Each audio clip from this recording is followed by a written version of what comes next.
Chapter 10. The great banquet hall of King Shi-Hu was hushed and expectant. Minutes passed. Then the doors flew open, and flunkies in sumptuous attire marched inside and blew mighty blasts on trumpets. They were followed by a parade of priests chanting hymns in praise of a master whose genius had surely been bestowed by the hand of heaven itself. Then an army of acolytes pranced prettily through the door, strewing rose petals hither and yon. Then came 2 senior apprentices, a fabulously wealthy young man who had abandoned all worldly goods to sit at the feet of the master, and a princess of the royal blood who had abandoned a throne. The princess carried a small ivory stool, and the young man carried a simple, unadorned lute upon a silken pillow. Priests and acolytes continued their hymns. Minutes passed slowly. Just when the suspense had become unbearable, there was a soft shuffle of sandals, and several distinguished guests swooned when the world's greatest master of the Wen-Wu lute tottered through the doors. He was at least 1,000 years old and semi-divine.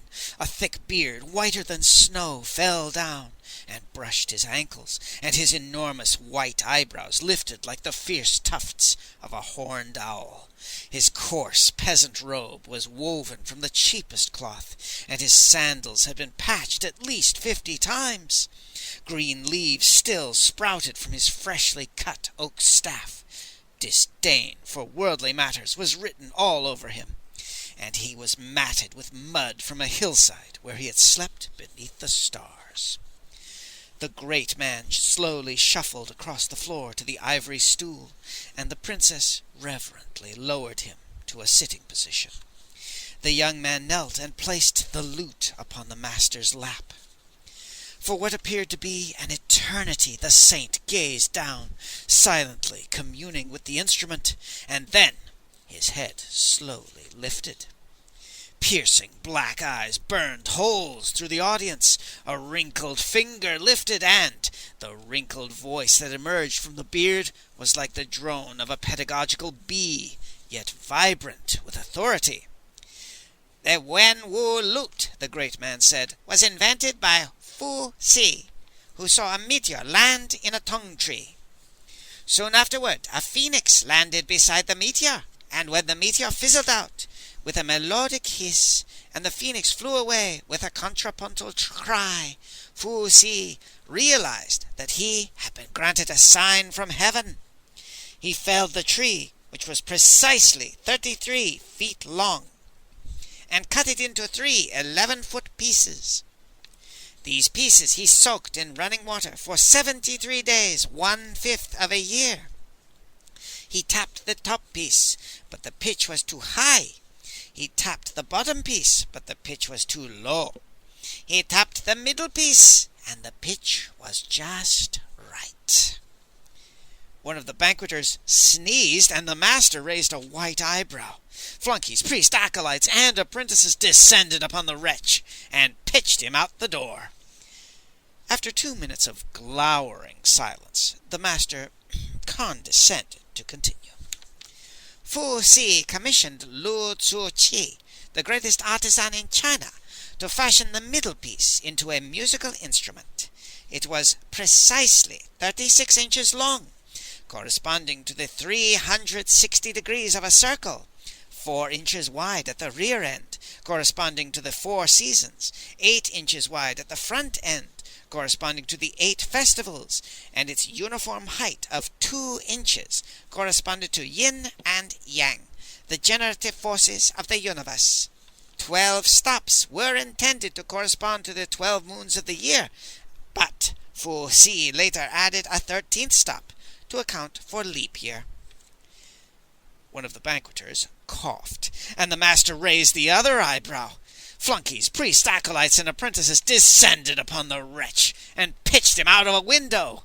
It was 3 minutes before the ancient demigod condescended to continue. "The 5 original strings," he wheezed, searing the cowering assembly with flaming eyes, corresponded to the 5 elements: metal, wood, fire, earth, and fire. The 5 temperaments: quietude, nervousness, strength, hardness, and wisdom. And the 5 musical tones: Kong, Shang, Cui, Cheng, and Yu. When King Wen of Chao was imprisoned at Xiangli, his son, Prince Pai Yi Cao, was so grieved that he added a 6th string to express his sorrow. This is called the Wen string, and it produces a low, melancholy sound. When King Wu launched a military campaign against King Zhao, he was so pleased at going to war that he added a 7th string to express his joy. This is called the Wu string, and it produces a high, heroic sound. Thus, the lute of 7 strings is called the Wen-Wu lute, and in the hands of a performer of talent, it can tame the most ferocious beast. In the hands of a performer of genius, it can start or stop a war. In the hands of a performer such as myself, it can raise the dead. The great man paused. Flunkies, priests, acolytes, and apprentices peered around for sneezers or coughers. Nobody breathed. The great man continued. The proper tone possesses 8 qualities: clarity, wonder, remoteness, sadness, eloquence, manliness, softness, and extensibility. But the tone will suffer under any of 6 conditions: bitter cold, extreme heat, strong wind, heavy storm, noisy thunder, or swirling snow. And the Wen-Wu lute must never be played under any of 7 circumstances: mourning the dead, simultaneous playing with orchestra, preoccupation with worldly matters, uncleanliness of body, untidiness of costume, failure to burn incense in advance, and lack of an appreciative audience. The audience held its collective breath as the demigod slowly raised the lute from his lap. He plucked a string. Bling! He plucked a 2nd string. Plong! He returned the lute to his lap. I, he announced, am currently mourning my wife, secondary wives, concubines, children, grandchildren, great-grandchildren, and pet parakeet, all of whom perished during a typhoon. The snoring of these louts in the corner constitutes playing with orchestra. The leering moron in the blue robe is more interested in dancing girls than in art. Half of you haven't washed in a month, and the other half have spilled soup on your robes. I fail to perceive the slightest trace of incense, and to call this collection of oafs an appreciative audience would be to provoke the gods into howls of hysterical laughter. The world's greatest master of the Wen-Wu lute slowly rose to his feet. The forefinger of his left hand lifted. However, a divine nimbus appeared to envelop the awesome figure. 6 more green leaves appeared to sprout from the staff as his fingers closed around it. My period of mourning ends in 2 days, and if the other factors are rectified, I may possibly grant you a performance. In the meantime, you may direct me to my suite. See that I am not disturbed, for I wish to contemplate the phenomenon of human fallibility. The great man shuffled slowly from the room, accompanied by a series of dull thuds as distinguished guests fainted and toppled to the floor. Fraud, my children, fraud and forgery. Dry rot covered with paint and gilded with lies, Master Li declaimed. He tossed the Wen-Wu lute on to a hook on the wall. Plong! A fool will study for 20 or 30 years and learn how to do something, but a wise man will study for 20 or 30 minutes and become an expert. In this world it isn't ability that counts, but authority. Sir, you're doing wonders for my education, I said. And mine, Grief of Dawn said admiringly. What do we do now? I asked. Wait to be arrested, Master Li said matter-of-factly. I didn't fool the king for a moment, of course, but I hope I entertained him. What did you think of the Golden Girls? Of the king I had seen only a vast shape looming in the shadows, but his bodyguards had been very visible. They're beautiful, Grief of Dawn said, beautiful and dangerous. Did you see the captain? She worships the king and can't wait to kill to prove it." Master Li nodded. "Be very careful when we're summoned to His Majesty's presence. Was Moonboy there?" "No, sir," said Grief of Dawn. The suite was enormous, with a number of private bedchambers connected to bathing rooms that made my eyes bulge almost as wide as Grief of Dawn's. There were jade-tiled tubs that one could sit in, while warm water poured from the mouths of 9-headed bronze dragons. There was soap made from perfumed fangli peas, and thick velvet towels, and the water exited through the mouths of 9-headed bronze tortoises. In the central suite were racks containing beautiful paintings in rich brocade cases with jade-tipped scroll unrollers, and an entire wall was covered with books. The inkstone on the desk had the most perfect purple eye spots I had ever seen, and Master Li said it was a genuine tuan from Linglang Gorge. His nose led him to a cabinet that contained wines from every corner of the empire, and he selected a jar and moved to the windows. He was studying the layout of the castle. A deep moat ran between 2 high parallel stone walls, and anyone crossing the drawbridge was stopped at 3 checkpoints. Getting out was not going to be easy, and I was not cheered by King Shi-Hu's idea of decoration. The walls were lined with pikes, holding severed heads, and a row of bear pikes had nameplates beneath them. Bandit chiefs, I learned, who would sooner or later join the decorative scheme. "They are here," Grief of Dawn whispered. I hadn't heard a door open, but I turned to see 6 of the golden girls and the captain. The captain had the eyes of an eagle, fierce and pitiless, and she gestured commandingly. Master Li held up a hand. "Would you mind if I remove this atrocious thing first? I'm either going to strangle in it or trip over it." He removed his fake white beard and then his huge eyebrows. The golden girls escorted us outside and down a maze of marble corridors. We approached a pair of very pretty lacquered doors that stood 14 feet high, and they swung open to reveal the most beautiful room I had ever seen. It was big enough for 5 village dances and a riot. Various sections were curtained off by shimmering screens of falling water that flowed into pools where brightly colored fish swam. Skylights let sunbeams play over magnificent rocks that had been left as nature had placed them, and the air was rich with the scent of growing flowers. In the center of the room was a boulder of bluish-green stone that needed only a cushion to become a throne, and upon it sat Shi-Hu, king of Chao. The closer we came, the huger he grew. His eyes were small, bright dots in the vast expanse of his face, and I was relieved to see a suggestion of a twinkle in them. We knelt and performed the 3 obeisances and 9 kowtows, and he signaled for us to rise. His voice was soft, with thunder rumbling beneath it. "We prefer you without the beard," he said to Master Li. "It was rather overdone, although we cannot fault you for allowing artistry to overpower reality. It was a superb performance." Master Li bowed. "Who are you, and what do you want?" "Your master. Your Majesty, my surname is Li, and my personal name is Cao, and there is a slight flaw in my character," Master Li said politely. "This is my esteemed former client and current assistant, number 10 Ox, and the lovely young lady is Grief of Dawn. With your permission, she would like to show your Majesty her hair clasp." Grief of Dawn removed the clasp and handed it to the captain of bodyguards, who examined it for sharp points and poison before passing it to the king. He examined the interlocking phoenix and dragon, and turned it over and read the names.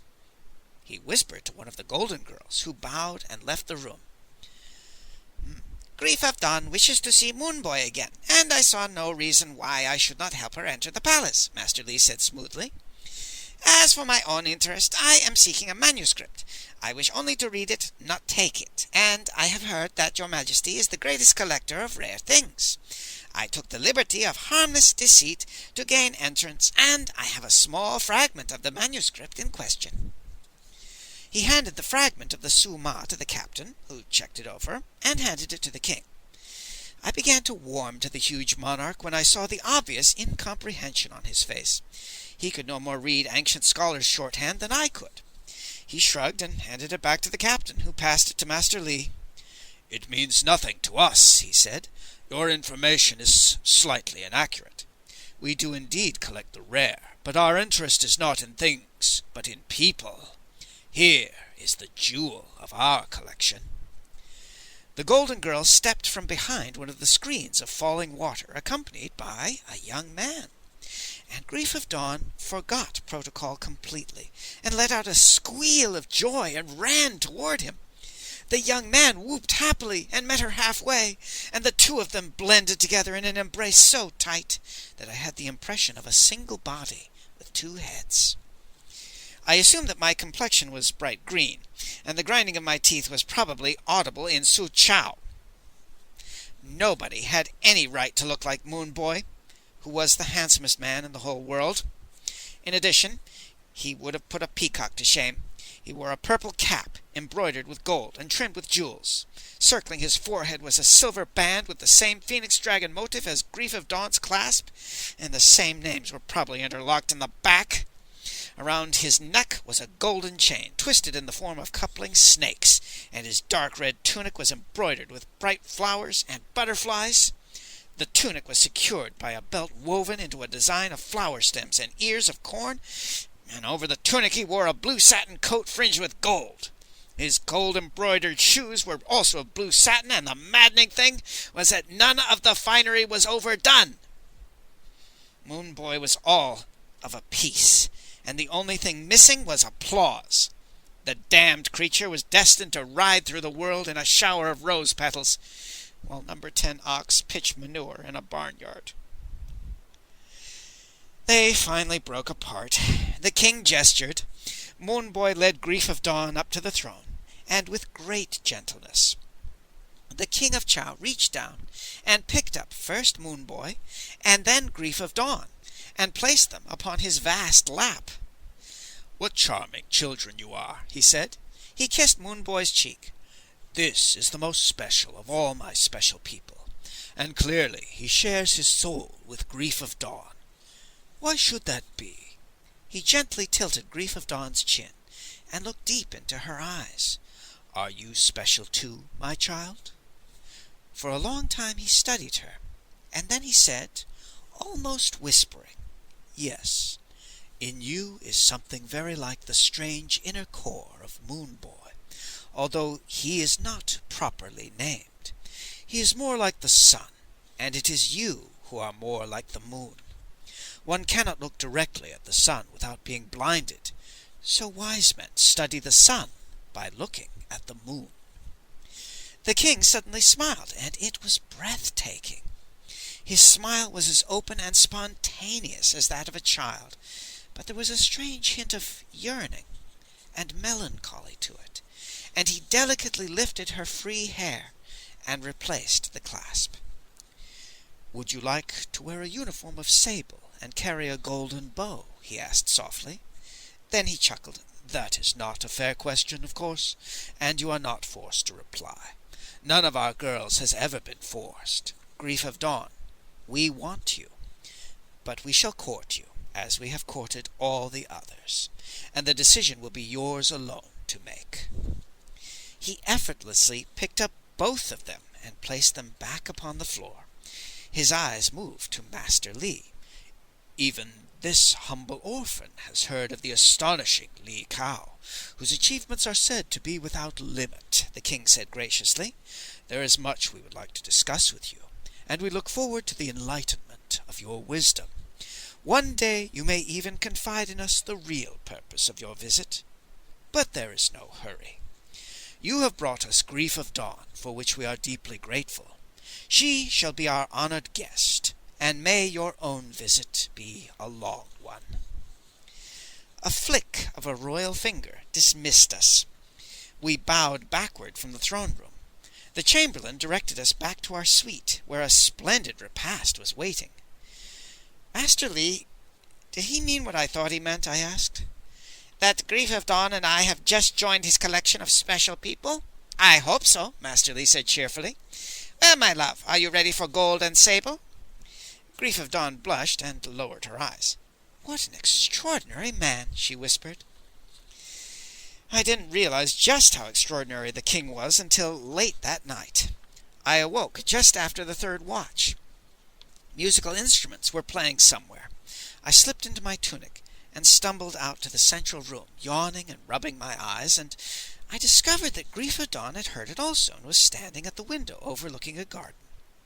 It was the Golden Girls. Instead of bows, they carried lutes and pipas, and they played very well. Then a great dark shape moved from the shadows, and the King of Chow stepped out into the bright moonlight. He was absolute monarch. He could take whatever he wanted. But that wasn't his way.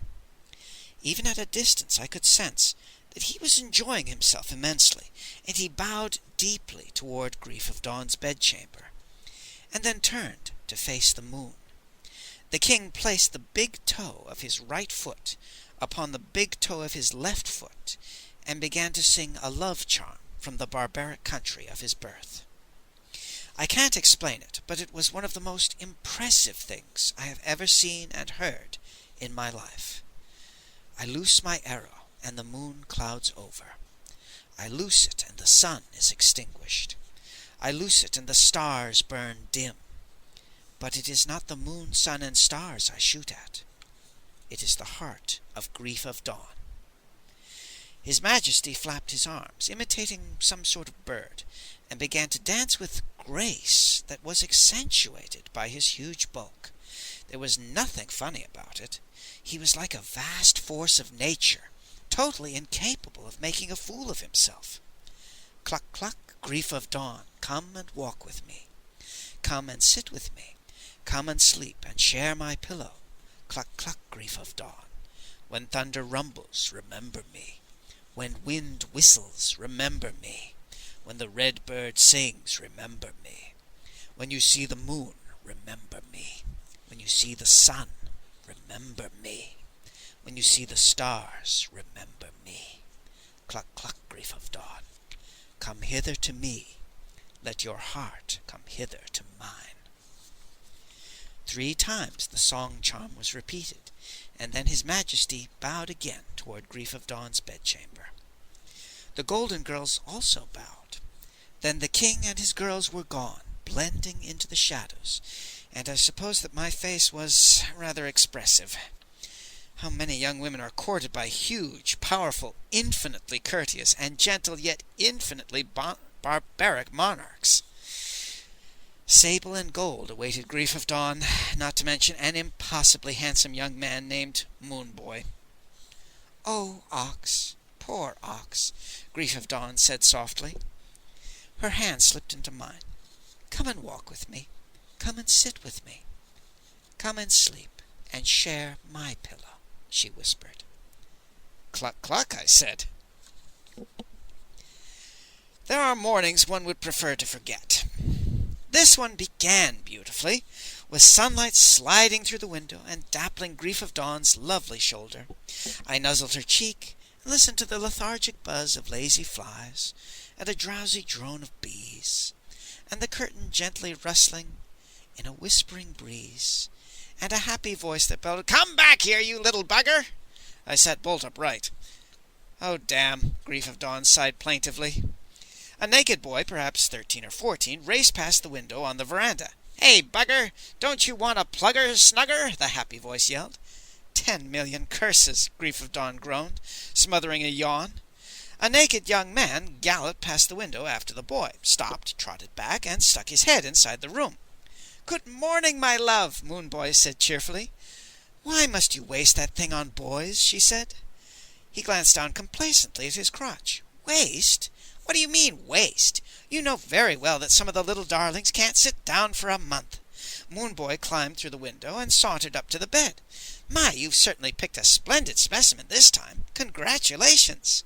I hastily jerked the covers up to my shoulders. "You're number 10 Ox, aren't you? Where did you get that divine nose? Looks like a cow stepped on it," Moonboy said. A slight disagreement with Big Hong, the blacksmith," I mumbled. I trust he received a decent funeral, Moonboy said, and then he sat down on the side of the bed and began caressing Grief of Dawn's right thigh. Speaking of funerals, I once saw Master Li during one of his black periods, he said. He wouldn't remember me. I was in the back row at court waiting to give my first imperial performance, and this wicked old man kowtowed to the emperor, got to his feet, whipped a knife from his sleeve, and cut the throat of the Minister of Trade. Blood all over the place. Moonboy, is that true? Grief of Dawn said skeptically. Every word. When the emperor learned the motive for the mayhem, he couldn't decide whether to boil Master Li in oil or make him a duke, but it was academic because the old man had already escaped to Turkestan. Shortly thereafter, the high priest of Samarkand was found with his nose caressing the sole of his left foot, which says something about the condition of his spine. And when the bailiffs paid a call on Master Li, they found he'd suddenly been called to the sickbed of a great-granddaughter in Serendip. I was used to Master Li's stories, only a fraction of which are even marginally true, but I was not used to hearing one from a revoltingly beautiful young man who climbed stark naked through the bedroom window and began stroking my girl's bare leg. Now he was stroking her left breast and taking her into his arms. "I've missed you," he said softly. "How I love you," she whispered. The king was wrong about Moonboy's name. He was perfectly named, I decided, because the moon is inhabited by a large white rabbit, and everybody knows that rabbits are notorious perverts. "Why not give up boys for a week and try me?" Grief of Dawn whispered. In addition, I decided he moved like a cat, and Master Li once said that certain Egyptians say that a cat lives in the moon, and everybody knows that the soul of a cat is formed from the composite souls of 9 debauched nuns who failed in their vows. "Come away with me," Grief of Dawn whispered. "Darling, I'd like nothing better, but His Majesty is a wee bit possessive," he said. "Master Li will take care of that. He has a job for you, and that boy you were chasing resembles a Swatow sea slug. Tell the old man I accept. I shall pack a few essential clothes and jewels. You must see the emerald the king gave me, and kiss the lads farewell." The lad on the balcony had realized he was no longer being chased, and was coughing self-consciously outside the window. Moonboy was up with a smooth feline motion. "Work, work, work," he complained. "Why must one's responsibilities always interfere with one's pleasures? Still, duty is duty." With a cat-like bound he was at the window, and with another he was out of it. "Come back here, you little bugger," he yelled, and he was gone. Grief of Dawn smiled and settled back in my arms. "Well, now you've met Moonboy," she said. "Slightly larger than life, isn't he?" "Will he come to visit after we're married?" I asked apprehensively. She looked at me gravely. "Ox, I can never get married," she said. "Moonboy and I think that we were part of the same soul, and somehow it was split on the great wheel of incarnations, and a piece of it is still missing. Apart, we're nothing, and even when we're together, we aren't complete. We wander the world, Ox, searching for the missing piece, and I can never settle down until I find it." I wanted to argue about that, but Grief of Dawn had a better idea. We were getting back to where we started before the interruption, and things warmed up nicely, and it appeared that the morning would be saved after all. "Good morning, my children," Master Li said happily as he trotted into the room. "Why is it that the most delightful of physical positions to the participants is an aesthetic abomination to onlookers?" We managed to get separated, and Master Li took Moonboy's position on the side of the bed. "Your absurdly looking good-looking young man just galloped lewdly past my window," he said to Grief of Dawn. "I've never been much for hopping into bed with boys, but if I could be 90 again, I'd be delighted to make an exception with him. Buddha, what a creature! Has he agreed?" "Yes, sir," she said. "Good. I want to get out of here as fast as possible. Ox, Grief of Dawn, I want you to find the highest point in the castle you can reach, with the best view of the courtyards and the walls." "Yes, sir," I said. This evening, Moonboy is scheduled to perform, and after that the Golden Girls will put on a show. Nobody will pay attention to young lovers walking by the lakes in the garden. How long would it take you to get a sackful of toads and 2 sackfuls of lanternflies?" "Not long," I said. "An hour or 2. "Splendid," said Master Li. "Plan to slip out and collect them just after Moon Boy's performance, and with any luck we'll be out of here before midnight. In the meantime, enjoy yourselves." Grief of Dawn and I lay back. Dogs were barking, and cats were yowling, and roosters were crowing, and grooms were swearing, and cooks were screaming. We got up and dressed, and went to find the highest vantage point.